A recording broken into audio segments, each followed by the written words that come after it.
기도할게요. 하나님, 주의 말씀을 저희들 배워갈 수 있도록 허락하시고 더 잘 알아갈 수 있도록 허락해 주심을 감사드립니다.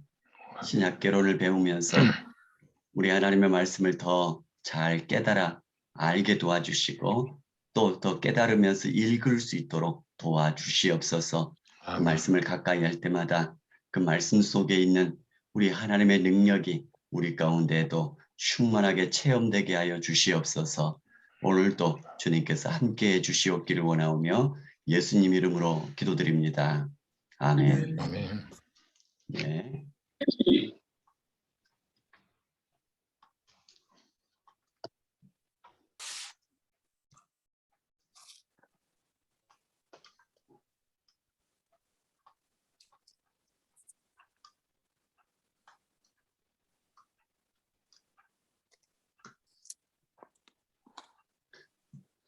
예, 오늘은 이제 베드로 후서, 그 다음에 유다서, 야고보서 이렇게 보도록 하겠습니다. 먼저 이제 베드로 후서의 역사적인 상황과 수신자가 이제 누구냐 이런 부분들을 보도록 할게요.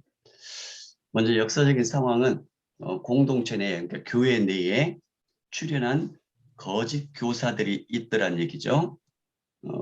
그 거짓 교사들이 거짓 교훈을 그 교사들의 거짓 교훈을 정죄하는데 더한 관심을 가지고요. 그 다음에 그것들의 특징은 종말론적인 회의론이었고요. 예를 들자면 우리나라에 지금 현재 교회 안에 들어와 가지고 교회를 가장 많이 어지럽히는 그런 이단을 꼽으라 하면은 신천지를 당연히 꼽잖아요. 그래서 신천지들이 이제 교회 안에 들어와 가지고 교회를 막 어지럽히죠. 그럼 이제 거기에 대해서 강력하게 얘기할 수밖에 없는 것이죠.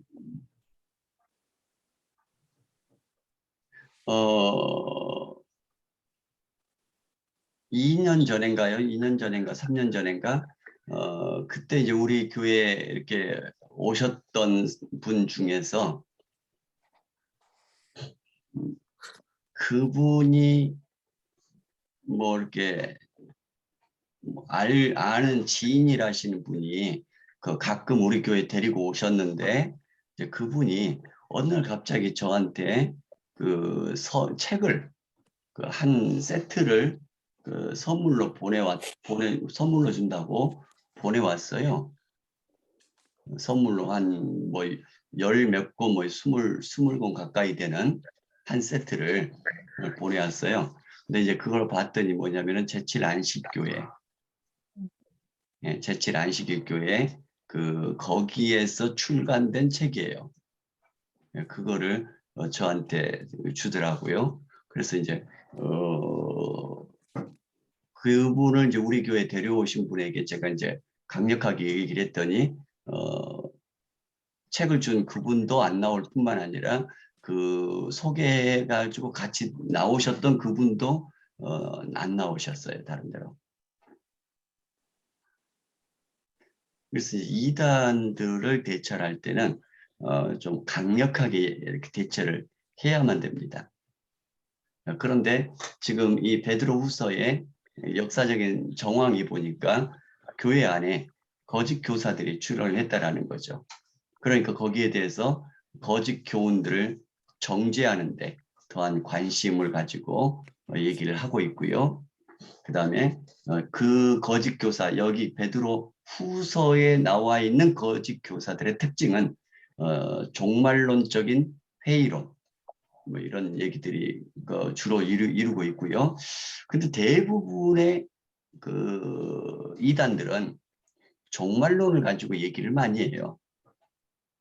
우리가 이제 요한계시록을 볼 때도 조금 더 얘기를 하겠지만 지금 잠깐 좀 언급을 하자면 요한계시록을 가지고 이단들이 참 얘기들을 많이 하거든요.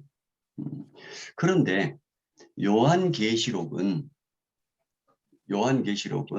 굉장히 그 어려움 중에 있는 교회, 성도들을 위해서 기록을 했단 말이에요. 많은 박해들이 있었고요. 많은 어려움이 막 있었고요. 요한 자신도 박해를 받고 있었고요. 성도들도 박해를 받고 있는 어려움 중에 있는 성도들에게 편지를 쓰고 있는데요. 그 내용이 어떤 거냐면 끝까지 견뎌라라는 거죠. 주 예수께서 곧 오신다라는 겁니다. 주 예수께서 오시면 그들은 멸하고 그들은 벌주고 그 어려움 속에서도 믿음을 지키는 성도들은 주님께서 보호해 주실 것이다. 이런 내용이거든요. 그래서 그 요한계시록의 내용을 보면 막 뭐 엄청난 막 그 재앙들이 막 떨어지고 막 이러잖아요. 그 재앙들이 성도들을 향해서 그렇게 재앙이라기보다도요. 거짓 교사들, 이단들, 박해자들 뭐 이런 사람들을 향한 그런 재앙들, 그런 심판들이거든요. 네, 그래서 어려움 중에서 믿음을 지키고 있는 성도들에게는 요한계시록을 딱 읽어주면 그게 굉장히 큰 위로의 말씀이 되는 겁니다. 왜냐하면 예수님께서 다 그 상황을 보고 계시다가 곧 오신다라는 거죠. 그래 오셔서 핍박하는 자들은 벌하실 것이고요.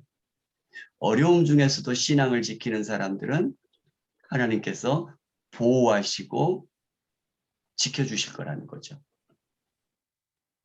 그러니까 그 얘기를 들은 사도 요한도 그렇고 성도들도 그렇고 요한계시록 마지막에 보면 뭐라고 얘기하면 아멘 주 예수여 어서 오시옵소서 마라나타 이렇게 얘기를 하거든요. 왜냐하면 위로의 말씀이니까. 그런데 이건 그러니까 긴박한 어려움 중에 있는 교회 성도들 막 핍박 중에 있는 성도들 그 가운데서도 믿음을 지키는 성도들에게 주시는 메시지가 요한계시록의 메시지거든요. 종말론. 그래서 우리나라도 예전에 어려운 시절 때 그때 그 교회들의 신앙이 뭐냐면 이 세상은 뭐 나의 집 아니요 뭐 이런 그 복음성가도 하고요.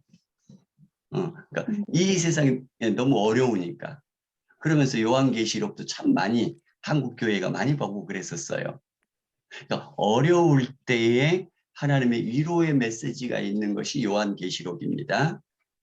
그런데 평안할 때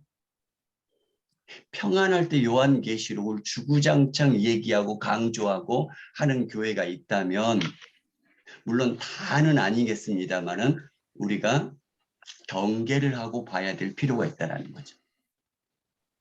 물론 평안할 때도 요한계시록의 말씀을 가르치기도 하고 배우기도 해야 되죠. 그런데 그냥 보통 가르치고 배우고 이런 정도가 아니라 주구장창 아주 중요하다 하면서 막 가르치고 배우고 이런 데가 있다면 한 번쯤은 우리가 조금 떨어져서 봐야 될 필요가 있다는 거죠. 그래서 이단들을 보게 되면 거의 다 종말론을 가지고 얘기를 해요. 그런 특징이 있고요. 그래서 여기에서도 베드로 후서에 나와 있는 이 공동체 안에 들어와 있는 그 거짓 교사들, 그들의 특징도 종말론적인 회의론을 가지고 있죠. 그 다음에 그들의 생활 방식을 보니까요. 성경의 내용들을 가만히 보니까 방탕한 생활 방식을 위한 구실로 하나님의 은혜를 사용해요. 무슨 얘기냐면 하나님께서 이제 한번 은혜 주셨기 때문에 그 은혜가 변치 않다. 어떤 상황이어도 변치 않다 그러면서 막 마음대로 사는 거죠. 그러니까 이런 완전히 똑같지는 않지만 우리 이제 그 교회 안에서도 혹시 이런 마음들을 갖는 사람이 혹시 있을지 모르겠어요. 구원 받았으니까. 그리고 그 구원을 하나님께서 끝까지 포기하지 않으신다 하셨으니 그리고 이제 우리가 흔히 예전에 한국 교회에서는 이렇게 비유를 많이 했죠. 하나님 나라 가게 되어지면 면류관을 쓰게 해주실 거라고요. 그런데 제대로 살지 못하면 하나님 나라 가서도 개털 모자밖에 못 쓸 거라고. 뭐 그런 얘기들을 많이 했었잖아요. 그러니까 이제 어떤 사람들은 그래요. 난 예수님 믿으니까 그냥 이 땅에서 자유롭게 살다가 개털 모자만 쓰더라도 천국은 천국 아니냐. 뭐 이렇게 얘기하시는 분들도 있거든요.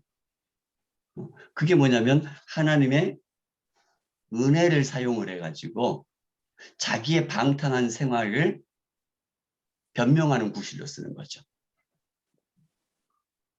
근데 이제 이단들이 이제 이렇게 사용하는 특징이 하나가 있다라는 거죠. 그렇게 살아가는 모든 사람들이 다 이단이다 이런 얘기는 아니고요. 이단들의 특징 중에 하나가 이런 요소들이 있다라는 겁니다. 그 다음에 이단들은 그 모든 종류의 권위를 거부합니다. 부인하죠.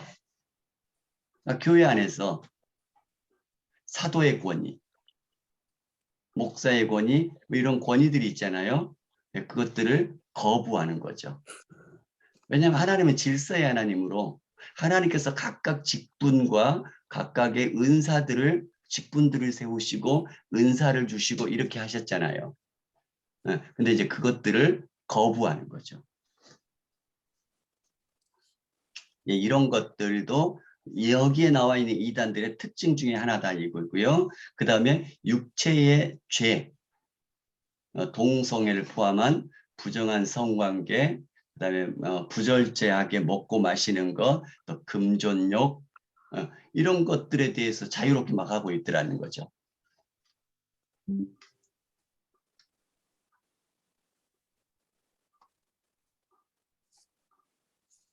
자, 그러니까 이단들의 특징들을 보게 되어지면 그냥 방탕하게 살아가면서 그것들을 뭐랄까요? 자기네들을 위해서 그냥 자유롭게 쓰도록 그 뭐랄까 하나님의 성경이나 말씀이나 이런 것들을 이용한다라는 거죠. 자기네들을 위한 것으로 잘하고 있다는 식으로. 근데 실상을 보게 되면 굉장히 잘못된 그런 형태의 삶을 사는 거죠. 그래서 대표적으로 우리나라 이단들도 봐보세요. 예를 들자면은 그 통일교라든가 또는 그 JMS 이번 최근에 예전에 그 감옥에 들어갔었는데 최근에 출소하고 나왔는데 또 나와가지고 그 뭐 성추행 뭐 이런 것들로 엊그젠가 뉴스에 보니까 나와 있더라고요. 뭐 그런 것들을 또 저질렀다고 하는데 어쨌든 간 그렇게 하면서 뭐라고 얘기를 하냐면 자기네들과 그런 관계를 해야지만이 뭐 구원을 받는다든 뭐 어쩌나 이렇게 막 이용해 먹으면서 한다는 얘기예요. 통일교 같은 경우는 뭐 피가름이다 뭐 이런 식으로 얘기를 하고요. 막 이런 식으로 자기네들의 그런 그 뭐랄까 굉장히 부조리하고 그다음에 더러운 여러 가지 죄악들을 자기네들 식으로 합리화시키는 거죠, 자꾸. 이런 것들이 이단들의 특징들 속에 들어있더라는 거죠. 자, 그러면 저자, 베드로 후서의 저자. 처음에 베드로의 저작이 의문이 갖게 되었었는데요. 나중에 시간이 지나면서 이것이 베드로가 쓴 것이 맞다 하면서 교회가 받아들이게 되어졌죠. 베드로 저작설의 의문을 제기한 이유, 이것들을 한번 읽어만 보시면 들어만 보시면 돼요. 헬라어의 어휘와 문체가 베드로 전서하고 다르다는 거죠. 그 다음에 공격하는 거짓 교훈은 2세기의 영지주의자다. 그러니까 영지주의자가 2세기에 출현을 하게 되는데 벌써 이 베드로 전서 후서는 1세기 후반부에 1세기 후반부에 지금 기록이 되고 있잖아요. 그러니까 말이 안 맞지 않냐라는 거죠. 영지주의자들은 2세기에 출현을 하거든요. 근데 베드로후서는 1세기 후반부예요.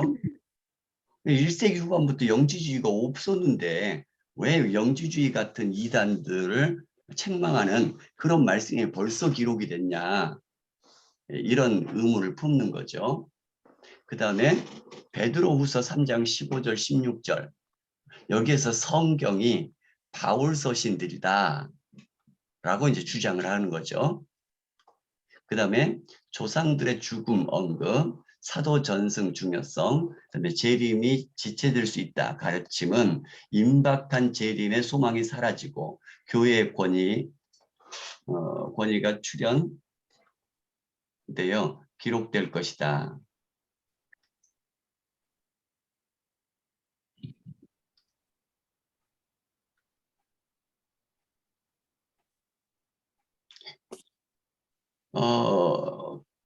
베드로후서의 일반적인 그 가르침이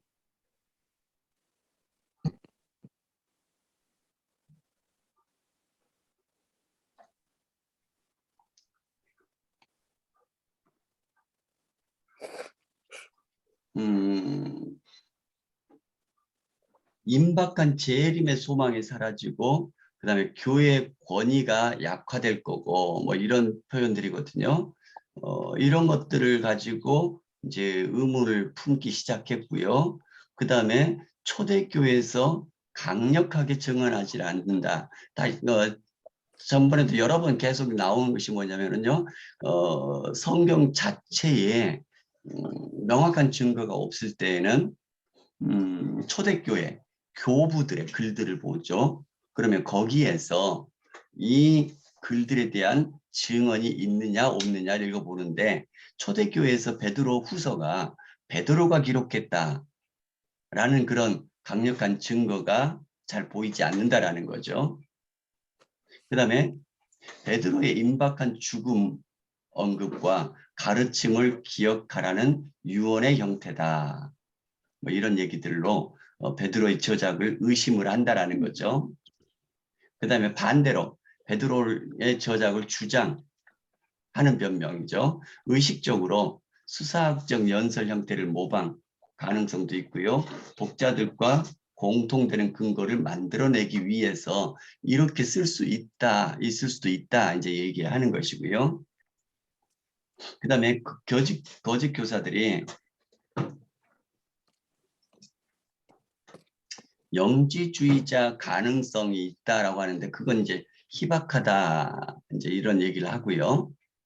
그러니까 이게 꼭 영지주의자만 있는 거 아니다라는 거죠. 왜냐하면 아까 처음에 말씀드린 것처럼 거의 많은 이단들은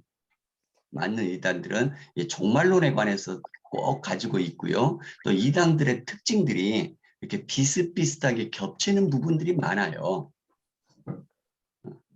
그러다 보니까 이걸 오해한 거 아니냐 이런 의미가 되는 것이고요. 그 다음에 사도들이 자신들의 말이 성경과 동등한 권위를 지닌 것으로 여기고 있다. 그러니까 베드로 후서에서도 이제 그런 뉘앙스가 있기 때문에 이건 비슷한 거다. 이렇게 얘기도 하고요. 그 다음에 재림은 신약 성경의 전반적인 취지와 일치하다. 시기를 알 수 없는 것, 재림이 언제인지 베드로후서에서 똑같이 나오지 않냐. 그 다음에 재림의 그날을 예비해야 된다. 이건 예수님이 말씀하신 것도 그렇고 사도 바울이 얘기하는 것도 그렇고 다 지금 일치하지 않느냐. 이런 얘기도 하고 있고요. 그 다음에 초대 교회 그 1세기 후반들 2세기 뭐 이렇게 쭉 내려오면서 그 당시에 그 사람들이 쓴 글들이 어떤 글들이 있냐면요.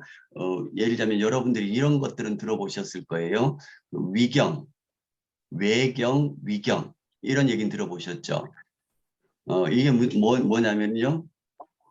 성경을 정경이라고 얘기를 합니다. 성경만을 정경이라고 얘기를 하죠. 근데 이제 성경 안에 들어올 수 없는 유대인들의 여러 문헌들이 있어요. 예, 그런 문헌들을 외경이라고 얘기를 하죠. 그리고 그 외경보다도 더 많이 내용들이 뭐랄까 만들어진 내용들, 뭐 가짜의 그냥 내용들, 뭐 이런 내용들의 그 유대인들의 글들을 위경이라고 또 붙이거든요.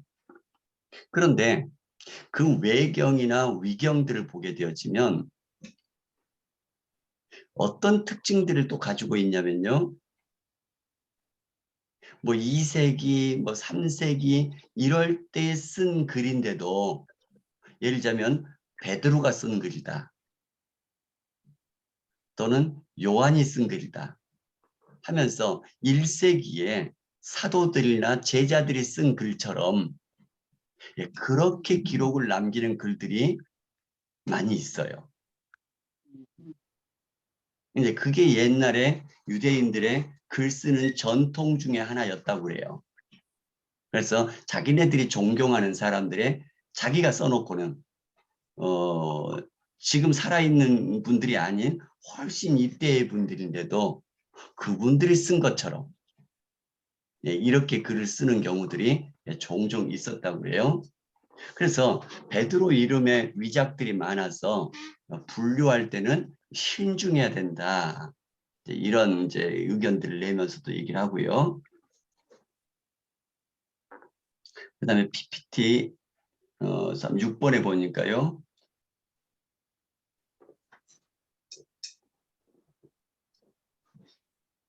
지금 PPT가 지금 보이질 않아가지고 밑에 6번째가 일단 뭐 이런 내용들이 있다. 근데 한번 이제 들어만 보고 넘어가면 되고요. 이건 뭐 크게 뭐 중요한 것들이 아니기 때문에 우리가 이제 성경을 읽을 때는 이제 신학적으로 막 이렇게 따지고 들어갈 때는 이런 부분들을 중요하게 막 하나씩 점검을 해야 되지만 이제 성경을 읽어갈 때는 이게 큰 뭐 중요한 내용들로 작용하지 않기 때문에 이런 것들이 있다 그냥 읽어만 보시면 되고요. 그다음에 저자가 그럼 누구냐 할 때 베드로후서 3장 1절에 보니까 이런 얘기가 나와요. 이 둘째 편지를 너희에게 쓰노니 이 두 편지로 너희의 진실한 마음을 일깨우길 원한다. 이런 표현이 나와요.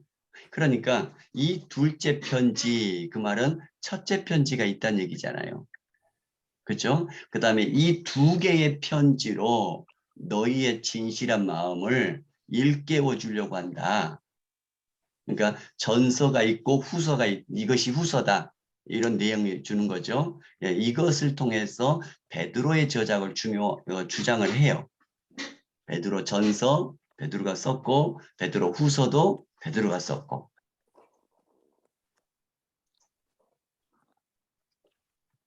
그러면 이 베드로 후서의 수신자는 누구냐? 누구를 대상으로 썼느냐? 베드로후서는 뚜렷한 지역명이 없어요. 그러니까 바울이 쓸 때는 예를 들면 갈라디아 지방에 있는 교회들에게 쓴다. 또는 고린도에 있는 교회에 쓴다. 이렇게 좀 명확하잖아요. 수신자들이. 그런데 이 베드로후서에는 뚜렷한 지역명이 없어요.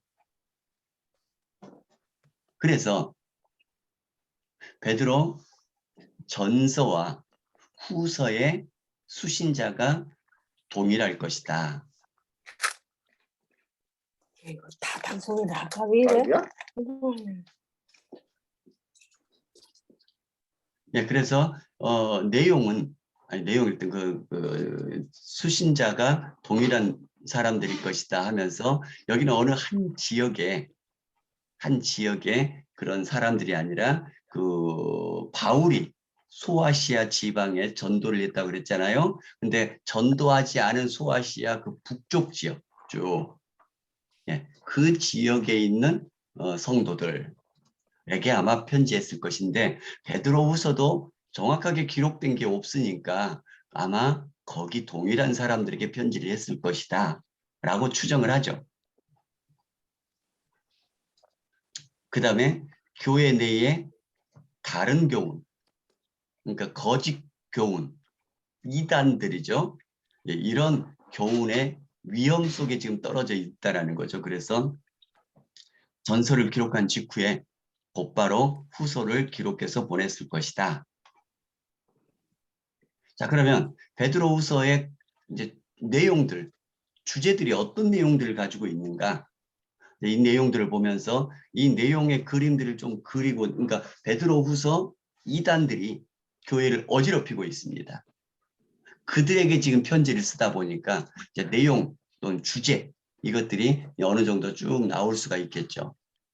자, 그럼 그 주제 내용을 볼게요. 아까 이단들은 삶이 뭐 여러 가지가 굉장히 막 문란한 게 많았었죠. 예, 그래서 성도들에게 얘기를 합니다. 선하고 거룩한 삶을 살아라. 이것은 기독교의 진리를 변호하기 위해서 꼭 필요하다. 거짓 가르침에 대항하기 위해서 꼭 필요하다. 예를 들어 볼게요. 오늘날 우리가 전도를 하죠. 전도를 하는데 그 교회가 굉장히 시끄럽고 싸우고 혼란스럽다. 그러면 전도가 될까요? 안 될까요? 네, 안 되죠, 당연히. 전도를 하는데 그 교회 다니는 성도들이 예를 들자면 주변 동네 안 믿는 사람들에게 뭐 이렇게 사기를 쳐가지고 돈을 사기를 치고 돈을 안 갚아주고 뭐 이런 사람들이 막 있다. 그럼 전도해가지고 사람들이 올까요? 안 오죠. 네, 안 오죠. 마찬가지로 성도들은 거룩하고 선한 삶을 살아라. 그래야지 이단들에게 대해서 기독교가 어떤 거다라고 변명을 할 때, 변호를 할 때 그게 먹힌다라는 거죠.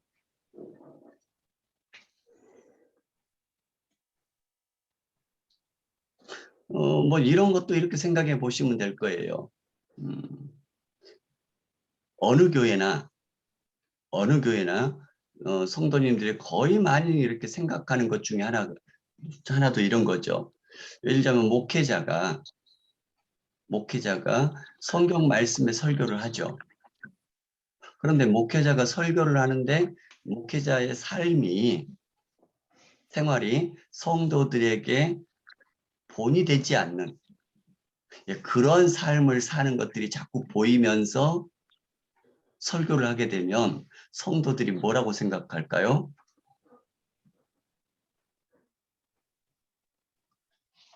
이게 그 복음 말씀에 힘이 없어져 버리잖아요. 말로 표현은 안 하겠지만 너나 잘하세요. 뭐 이러지 않겠어요.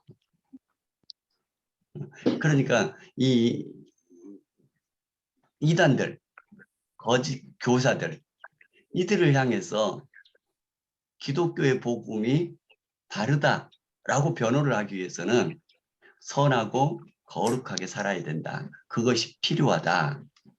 이걸 얘기를 해주고 있는 거죠.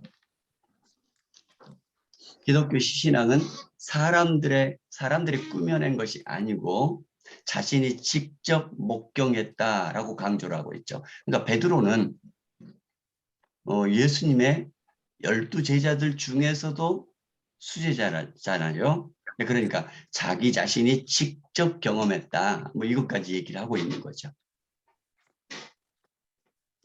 그 다음에 잘못된 교훈을 퍼뜨리는 사람들에게 하나님의 엄중한 심판을 선언합니다.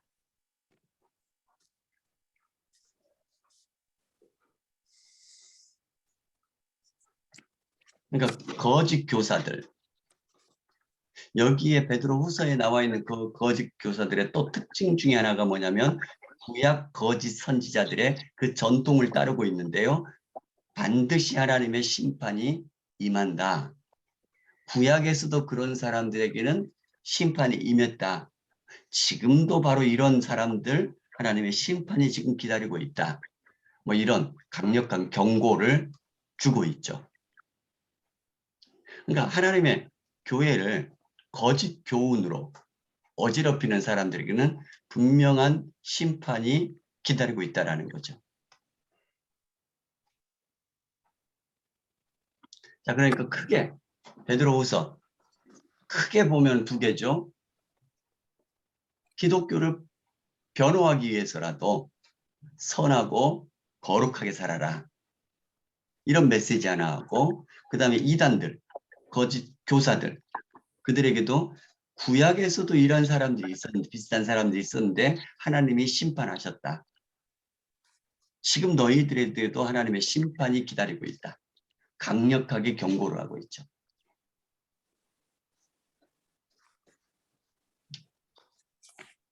그 다음에요.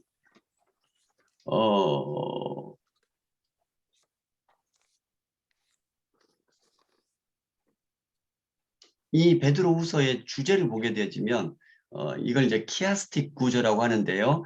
A, B, C, B-A- 이렇게 대칭 구조를 이루어요. 그 내용이 비슷비슷해요. 그러면서 가장 중요한 것은 한가운데 있는 것이 중요 메시지로 딱 담아놓는 어떤 이런 구조적인 메시지를 담는 방법들을 성경에서 여러 군데서 많이 쓰고 있어요.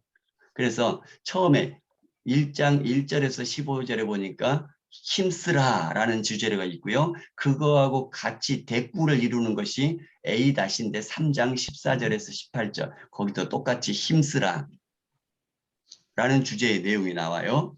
그 다음에 B와 B- 대칭 구조를 이루는 이 구조 속에서 그리스도의 재림이 확실하다 라는 말씀이 대칭을 이루고 있고요. 그 다음에 이 두 가지 대칭이 이렇게 차례대로 이루어지는 가운데 C 부분이 거짓 교사들의 특징과 결말에 대해서 얘기를 하고 있는 거죠. 자, 그러면서 이걸 전체적으로 보게 되어지면요. 그리스도의 재림이 확실하다. 세상에 심판하신다. 그러니까 힘쓰라. 영적인 순례 진보를 위해서 너희가 믿음으로 또 선하고 거룩하기 위해서 힘써 나아가라. 뭐 이런 메시지를 담고 있는 거죠. 그러면서 거짓 교사들의 특징과 결말을 고발하고 있습니다. 그런데 구약 성경에서 실제 있었던 예들을 또 들어서 설명을 하고 있죠.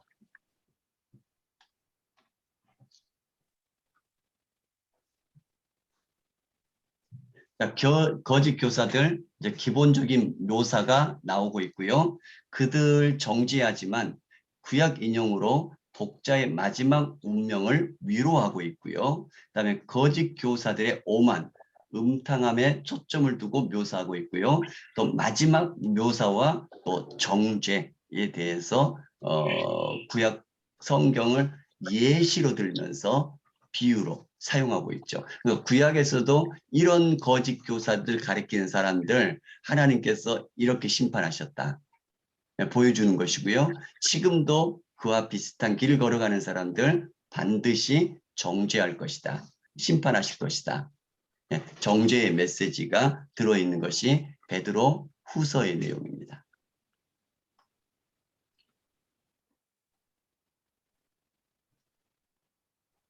자, 그러면 이제 보면요, 구조를 보면요, 처음에 인사말이 나오고요. 그 다음에 기독교 진리에 대해서 얘기를 하거든요. 먼저는 영원한 나라에 들어가게 하는 하나님의 사역. 그 다음에 꾸민 이야기가 아니라 진실하다. 기독교의 진리에 대해서 먼저 설명을 하고 있고요. 그 다음에 거짓 교사들의 특징들이 어떤 특징들이 있다 하고 2장에 얘기를 하면서 그 결말은 어떻게 될 것이다. 이렇게 나오고 있고요. 그 다음에 재림이 확실하다. 그러면서 어떻게 재림을 준비해야 된다. 그리고 마지막 결론. 이런 형태로 베드로 후서 이야기가 기록이 되고 있더라는 거죠. 그러니까 먼저 인사 있고요. 그다음에 기독교 진리가 어떤 것이다 라고 얘기를 하고 있고요. 그다음에 거짓 교사들의 특징들은 어떤 것들이 있고 그들의 결말, 분명한 하나님의 심판이 있을 것이다 얘기를 하고 있고요. 그다음에 재림, 확실하다. 그리고 어떻게 준비해야 된다. 이렇게 나오고 결론 나오는 거죠. 그래서 이런 어떤 구조들을 가지고 베드로 후서를 읽으면서 이렇게 쭉 보시면 이제 이런 전체적인 큰 흐름의 내용들이 나올 거라는 거죠. 예를 들자면 전번에 초반부에 서신서를 할 때 초반부에 말씀을 드렸던 것처럼 예를 들자면은 만약에 여러분들에게 누군가가 편지를 보내왔어요. 그러면 편지를 보내오면 편지를 읽을 때에 편지의 주요 메시지, 내용들이 있을 거 아니에요. 한 개가 되든 두 개가 되든 세 개가 되든 더 많이 있든 그렇죠? 어떤 말을 하고 싶어서 편지를 보낼 거 아니에요. 거기에 나와 있는 뭐 단어들을 이게 무슨 의미로 썼을까 이렇게 먼저 파고들지 않아요. 편지를 읽을 때. 편지를 읽을 때 우리가 대부분의 읽는 방식이 뭐냐면은 편지의 내용들이 무엇인가라는 거죠. 그걸 파악을 하는 거죠. 자, 그러다 보니까 베드로 후서를 읽을 때에도 이런 내용들이 있더라 라는 것들을 큰 구조를 가지고 성경을 읽다 보면 전체적인 내용들이 이런 내용들을 이렇게 교훈하고 있구나. 이런 상황 속에서는 이렇게 살아라고 말씀해 주고 있구나. 이렇게 우리가 알아가기가 쉽더라는 거죠. 네, 그래서 먼저 기독교 진리는 어떤 것이다. 설명을 해놓고요. 그 다음에 거짓 교사들은 특징들이 뭐가 있고 그들의 결말은 어떻게 될 것이다. 얘기해 놓고요. 그다음에는 재림이 분명히 있을 것이다. 그 재림을 어떻게 기다려라. 어떻게 예비하라. 예, 이것이 이런 내용으로 나와 있는 것이 베드로 후서의 내용이라는 거죠.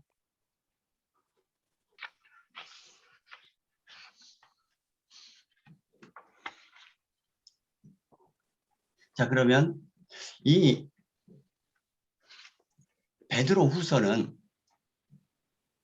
유다서하고 좀 비슷해요. 아까 얘기했죠. 그 이단들. 이단의 특징, 그 다음에 이단을 향해서 정죄, 뭐 이런 것들이 나왔잖아요. 정죄하는데 그 구약의 예시들을 들어가지고 구약에서도 이렇게 정죄가 이루어졌다. 하나님으로부터. 지금도 그럴 것이다. 근데 유다서도 거의 비슷한 패턴으로 똑같이 나와요.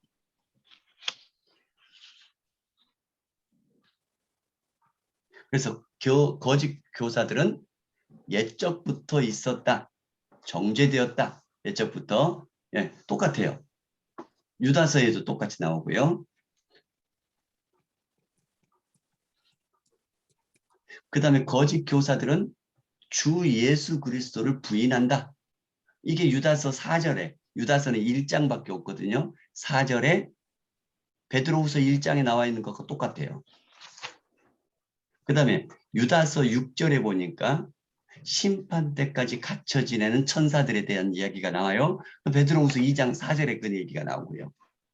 그 다음에 7절, 유다서 7절에 보니까 큰 악에 대한 심판의 예언, 심판의 예인 소돔과 고모라에 대해서 얘기가 나와요. 근데 그 얘기가 베드로후서 2장 6절에 똑같이 나오더라는 거죠. 그 다음에 유다서 8절에 보니까 그들은 권위를 업신여긴다. 교회에 있는 여러 가지 권위들이 있잖아요. 그 권위를 업신여긴다라는데 베드로후서 2장 10절에도 주관하는 일을 멸시하고 있는 내용이 나오고 똑같이 그러니까 거의 비슷한 패턴이 나오더라는 거죠. 내용들도 비슷하고요. 그 다음에 유다서 9절에 천사장 미가엘은 모욕적인 말로 정죄를 안 한다라고 얘기 나와요. 그런데 베드로후서 2장 11절에 보니까 천사들은 비방하는 고발 안 한다 이렇게 나와요. 미가엘도 천사잖아요. 천사장이지만 베드로후서에서는 천사들은 비방 안 한다 이런 얘기가 되는 거죠. 그 다음에 유다서 12절에 거짓 교사들은 망치는 암초다. 베드로 후서 2장 13절에 거의 비슷한 말씀이 나오고요. 유다서 12절에 바람에 밀려다니는 비를 내리지 않는 구름이다. 그 내용하고 비슷한 게 베드로후서 2장 17절에 물 없는 샘이요 폭풍에 밀려가는 안개와 같다. 비슷한 비유들까지도 비슷해요. 뭐 경건치 않은, 욕정 따라 사는, 조롱하는, 뭐 이런 내용들이 그 다음에도 똑같이 이렇게 나오고 있고요. 네, 그래서 베드로후서 내용하고 유다서의 내용 거의 비슷하다, 이렇게 보시면 돼요. 이단들에 대한 경고, 정죄, 뭐 이런 얘기가 나오죠.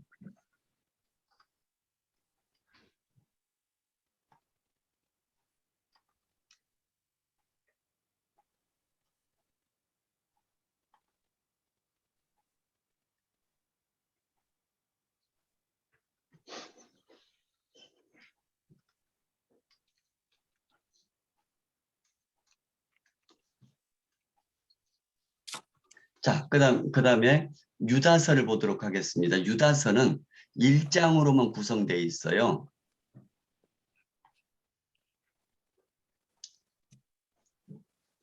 유다서의 상황, 아까 말씀드렸죠. 베드로후서하고 비슷하다고요, 내용이.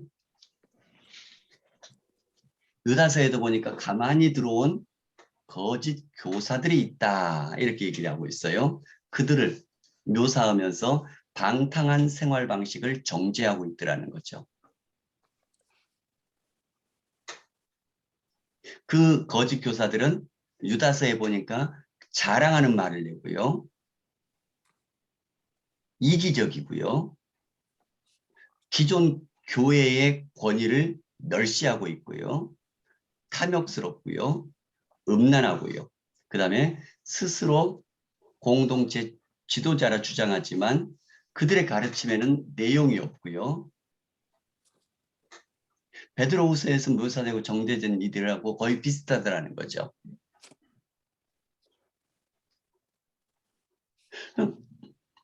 성경 시대의 그 이단인들이나 지금의 이단들도 거의 비슷해요.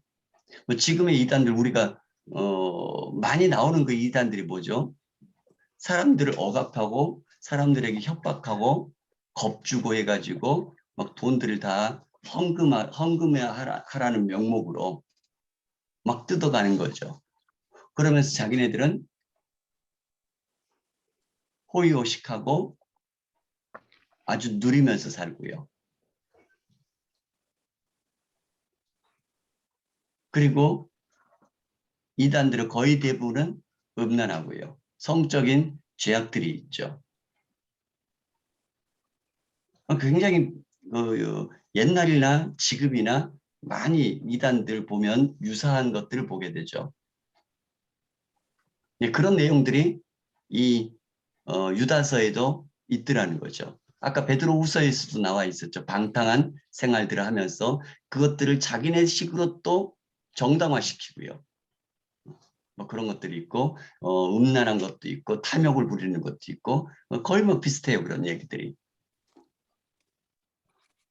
그러니까 이제 반대로 우리가 예를 들자면은 탐욕을 부린다 또는 음란하다 뭐 이런 내용들이 있다고 해서 다 이단이라고 할 수는 없죠. 근데 그런 내용들이 이단의 내용 중에 있다라는 거죠. 그러니까 주의를 항상 해야 되는 거죠. 그리고 이제 요즘 들어서는 점점 더 한국 사회가 그 뭐랄까요, 성적인 이런 것들에 대해서 굉장히 민감해지죠. 한국 사회 전체가요. 그래서 저희 교회도 제가 굉장히 염려스러운 것 중에 하나가 뭐냐면은 저희 교회 방들마다 옛날 우리 그 교회이기 때문에 방들마다 방 안을 들여다볼 수가 없어요. 그래서 그 요즘에는 교회들이 방들을 들여다볼 수 있게끔 저희 이제 그 본당에 소예배실 보면 벽을 뚫어 가지고 유리를 만들어 놨잖아요. 그리고 거기서 뭘 이렇게 반투명 그 비닐을 붙여놨지만 내다볼 수 있는 구멍들을 다 만들어 놨잖아요. 네, 그런 식으로 해놔야 돼요. 그래야지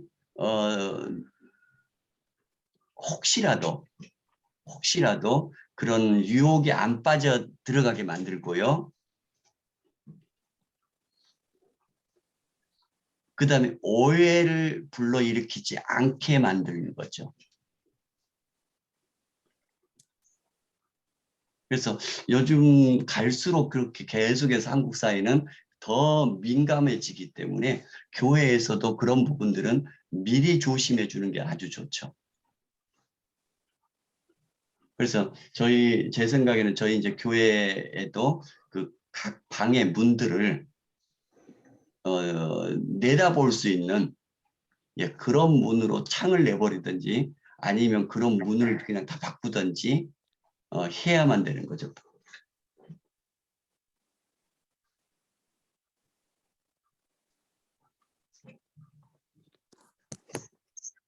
어쨌든 간에 뭐 조심을 해주는 것이 가장 좋겠죠.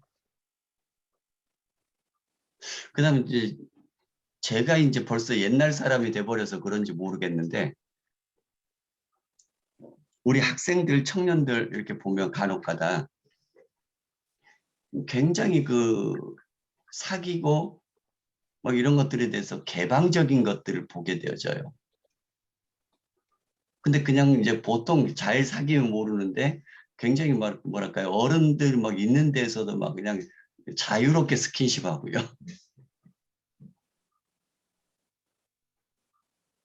이런 것들이 제가 벌써 옛날 사람 돼버린 건가요?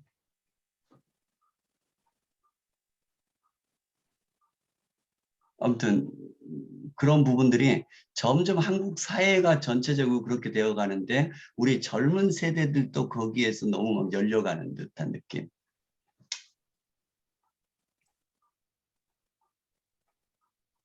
그 우리나라가 출산율이 2를 넘지 못하고 있잖아요. 0.9 몇인가 8 몇인가 이렇게 되잖아요. 그러니까 한 명이 한 명을 낳지 않는 거죠. 그러면 인구는 줄어들 수밖에 없는 상황이죠. 왜냐하면 한 명이 한 명은 낳아야지 본존이잖아요. 유지가 되잖아요. 근데 지금 한 명이 한 명을 못 낳고 있어요. 그래서 지금 우리나라 머지않아 지금 큰일 났다라고 얘기를 하죠. 학생들이 많이 줄어버리니까 지금 지방에 있는 학교들부터 문을 닫고 있죠. 이제 위기죠, 지금. 이런 이제 위기 속에 있는데 제가 이 시간에 말씀드렸나 어디에서 말씀드렸나 모르겠는데 얼마 되지 않았어요. 자료를 보니까 음, 지금 이렇게 우리가 출산율이 적은 이 시대인데도 작년에 2021년이죠. 작년에 이제 통계가 나온 것들을 보니까 그 해외로 아기들을 입양시키는 나라, 우리나라가 세계에서 3위인가 2위인가 되더라고요.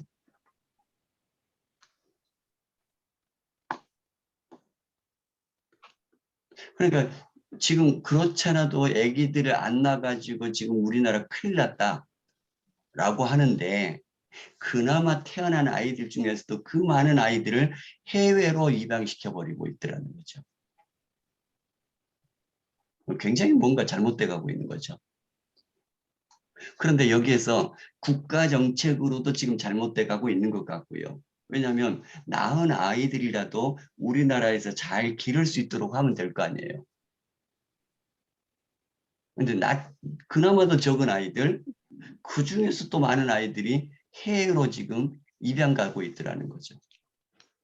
근데 그 입양을 보내는 그 내용들을 조금씩 들어보니까요. 그냥 입양을 보내는 게 아니라 입양 기간이 입양해가는 사람에게 돈을 많이 받는 것 같아요. 이것도 참 문제예요. 우리나라 입양 기관에서도. 뭐 이런 것들이 이제 그쪽에서 문제고 이것도 해결돼야 할 문제고 그다음에 또 하나는 그렇게 입양을 보낸다든가 또는 뭐 고아원 같은 데로 아이들 많이 가고 있다고 하거든요. 지금도. 그 말은 무슨 얘기죠? 그만큼 미혼모가 많다는 얘기가 되는 거죠.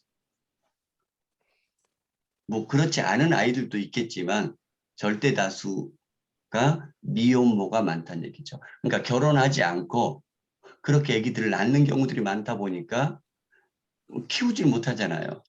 어렵잖아요. 그러니까 그 얘기는 무슨 얘기냐면 그만큼 성적으로 좋게 표현하면은 개방적이다. 안 좋게 표현하면 문란해졌다. 이게 이제 굉장히 어려운 상황이 돼버린 거죠. 근데 우리 이제 교회 다니는 아이들도 그게 그냥 물들어가는 거고요. TV에 나오는 드라마나 영화들을 보게 되어지면요. 사귄다 하면 같이 살고 막 이런 것들이 막 자연스럽게 막 나오잖아요. 그래서 이제 우리 교회의 그런 부분들도 참 어렵다. 바르게 세워가야 되는데. 어쨌든 간에 그런 것들은 이단들의 특징 중에 하나가 나와요. 물론 이단들의 특징만은 꼭 아니죠. 그 다음에 저자. 신약 성경에는 유다라는 이름이 다섯 명이 나와요. 유다. 첫 번째는 예수님을 배반한 가룟 유다. 이 사람은 자기가 스스로 자살했죠. 그러니까 이 유다서를 기록할 수가 없는 거고요. 그 다음에 악명 높은 혁명가 갈릴리 유다가 사도행전 5장에 나와요. 뭐 이건 이제 혁명가, 이 사람은 예수님의 제자도 아니기 때문에 말씀을 기록할 수가 없는 것이고요. 그 다음에 예수님의 제자 중에 야고보의 아들 유다가 있어요. 그 다음에 예언자 바사바라 하는 유다가 있고요. 그 다음에 예수님의 형제 유다가 있어요.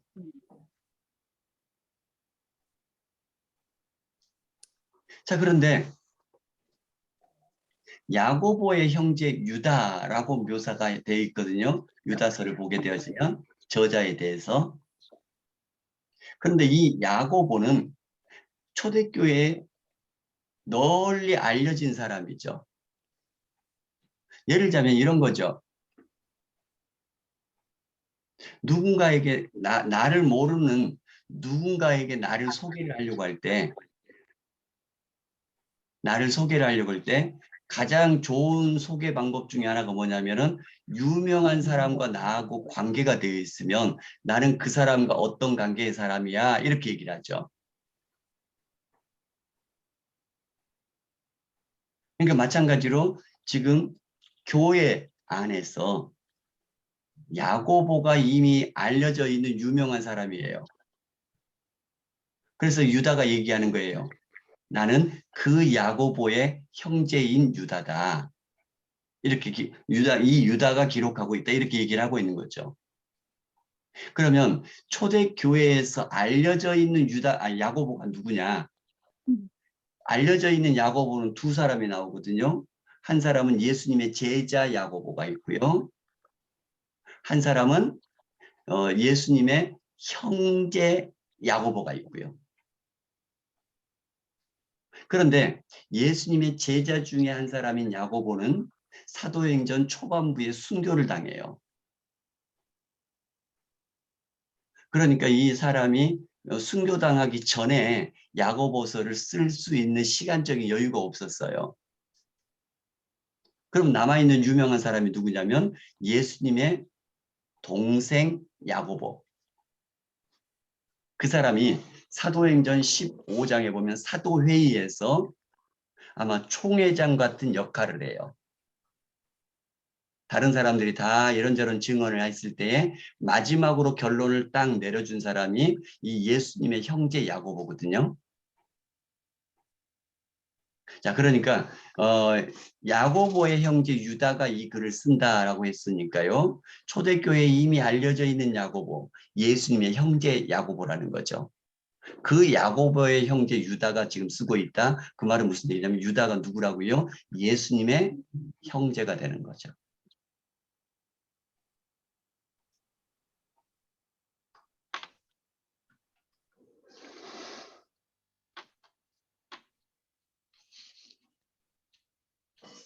근데 이거에 대해서는 초대교회의 증언도 있어요. 무리토리 정경에 포함되어 있고요. 터툴리안, 그다음에 알렉산드리아의 클레멘트, 이런 사람들의 글에도 이런 것들이 인정이 되어 있어요. 그래서 이 유다서를 기록한 유다는 바로 예수님의 동생, 형제, 동생. 동생이 확실한 거죠. 왜냐하면 예수님이 동정녀 마리아에게 태어났고요. 그 이후에 동생들이 태어났을 거 아니에요. 그러니까 야고보도 예수님의 동생이고 유다도 예수님의 동생이고.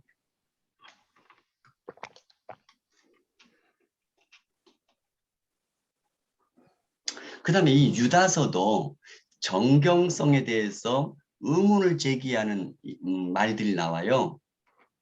그 이유가 뭐냐면요. 이런 얘기가 나와요. 예를 들자면 천사장 미가엘이 모세의 시체에 관하여 마귀와 다투어 변론할 때에, 이것이 어디에 나온 글이냐면 모세의 승천기라고 하는 위경 속에 나와요. 위경은 뭐냐면 뭐라고 했죠? 굉장히 만들어진 이야기들이라고 했죠. 그러니까 이 모세가 쓴 게 아니고요. 한참 후대의 사람이 모세의 승천기라고 하면서 써놓은 거라는 거죠. 모세가 쓴 것처럼. 그 다음에 14절에 보니까 아담의 7대 손 에녹이 이 사람들에 대하여도 예언하였다. 이게 에녹 1서 1장 9절에 나와요. 이 에녹 1서, 이것은 외경 속에 나와 있는 거거든요. 외경도 정경이 아니에요. 만들어진 이야기거든요. 자, 이것도 에녹이 쓴 것처럼 하지만 에녹이 쓴 게 아니거든요. 한참 후대요. 엄청난 후대. 그러니까 구약과 신약 중간기 정도 썼다라고 보시면 돼요.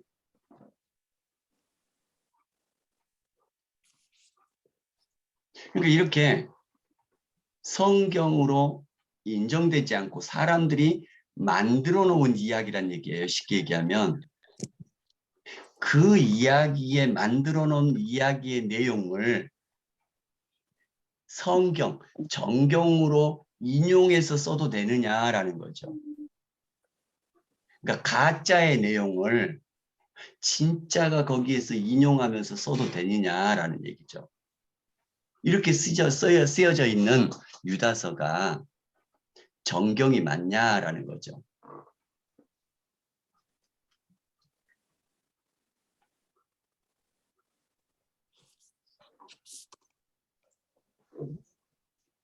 자, 그런데 이걸 또 이렇게 생각해 보시면 돼요. 예를 들자면 예수님께서 복음서에 보면 비유의 말씀들을 막 하시잖아요.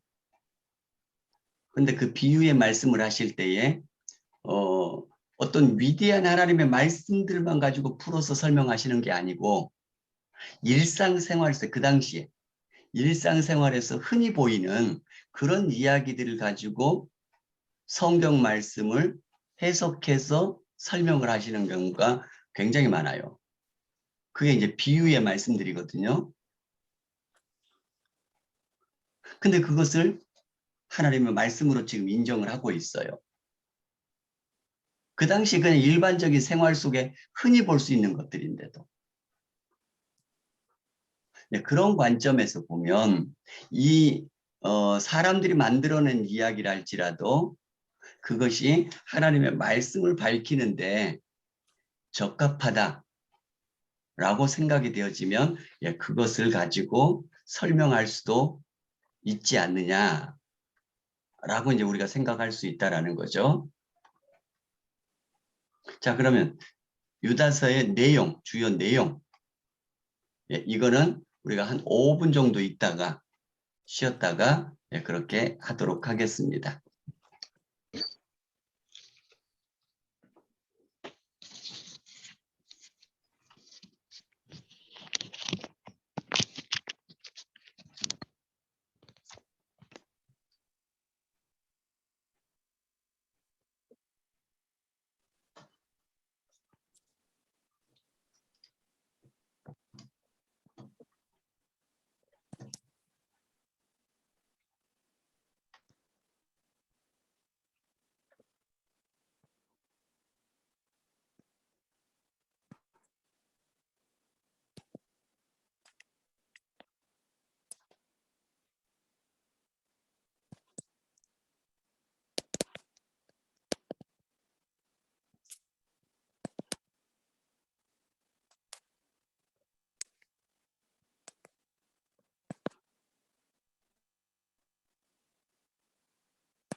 예, 백권사님 들어와 계셔요? 예, 전 잘 보이는데요. 나갔다가 들어왔어요. 아, 제가 껐다가 그러면은, 들어왔어요. 예, 배터리가 거의 다 돼가지고. 그러셨어요? 예.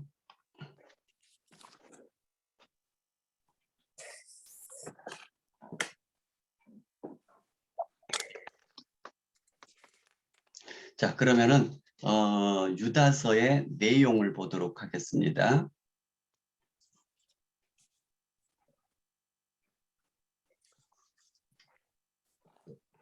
유다서의 내용은 처음부터 기독교 진리를 일반적으로 저술하려고 계획을 했었어요. 일반적으로 기독교 진리를 쭉 써주려고 계획했었거든요. 그런데 계획이 바뀐 거예요. 왜 바뀌었느냐? 거짓 교사들이 교회에 몰래 가만히 들어와서 혼란케 하고 있더라는 거죠. 그래서 잘 보이나요? 잘 들리나요? 잘 들리죠? 흡혈자들, 예. 예, 아니요. 인터넷이 뭐 불안정하다 이렇게 창이 떠가지고 잘 들리죠? 예, 예. 자, 기독교 진리를 일반적으로 쭉 써주려고 계획을 했었어요. 그런데 그 계획이